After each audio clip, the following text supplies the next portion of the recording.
Tout pour investir. Dose d'économie.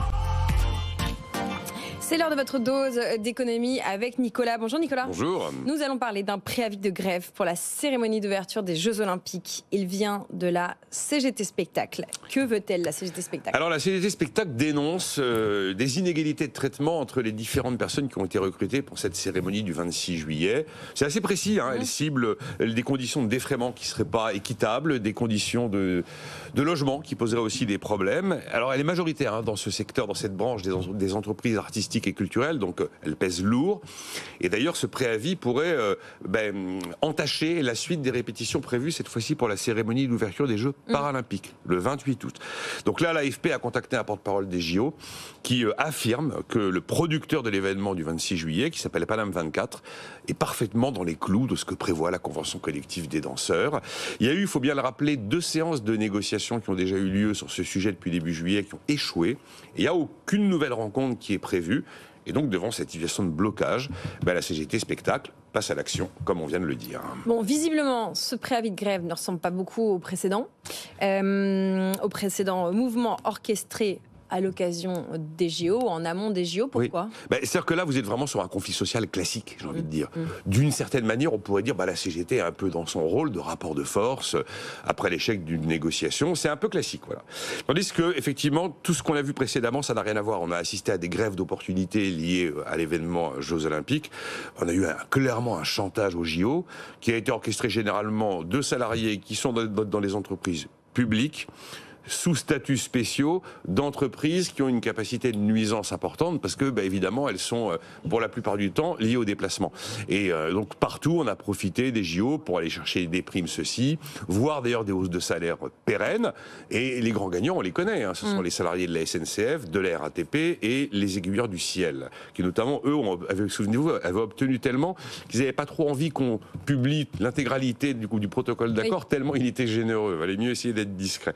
Et là, hier, actualité, on a la CGT qui s'est encore illustrée chez ADP, Aéroport de Paris, et qui, aux côtés de 2 syndicats, a signé un accord, encore une fois, qui prévoit une prime spéciale pour les JO. Je rappelle qu'ADP, qui est promis normalement à la privatisation, est encore, au moment où l'on parle, totalement contrôlé par l'État, qui possède 50,6% du capital. Mais c'est pas la même chose entre CGT Spectacle, avec des revendications de conflit social classique, et ce qui s'est passé, notamment avec la CGT, mais pas que la CGT, à l'occasion des Jeux Olympiques. Dernière illustration du positionnement de la CGT, avec cette fois-ci le mouvement lancé par la CGT Cheminots.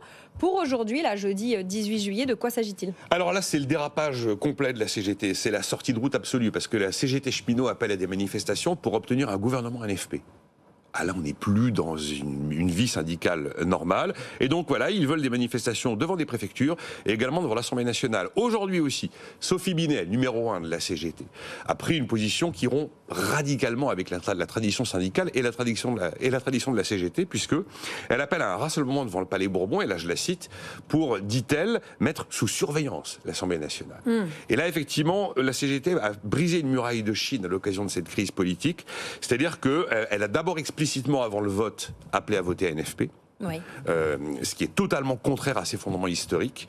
Et il y a une forme de mélanchonisation de la CGT à l'occasion de ce chaos politique qui fait qu'elle rompt radicalement avec une tradition plus que centenaire, parce que la CGT a vu le jour à la fin du 19e siècle, qui était une vraie tradition de non-ingérence politique. Ça ne veut pas dire que la CGT n'a pas toujours été une émanation de gauche assez rouge, mais en tout cas, une non-ingérence dans la vie politique, ce qui n'est plus le cas. Et d'ailleurs, la CFDT, qui avait tendance à marcher un petit peu à côté de la CGT depuis quelques semaines, a totalement pris ses distances hier avec cette dérive politique de la CGT, puisque Marie-Lise Léon, qui est secrétaire générale de la CFDT, a explicitement indiqué que son organisation, c'est entre guillemets, son organisation n'appellera jamais à une mobilisation pour faire pression sur l'Assemblée nationale. Donc vous voyez, à l'occasion de ces JO et de ce chaos politique, on a plusieurs CGT.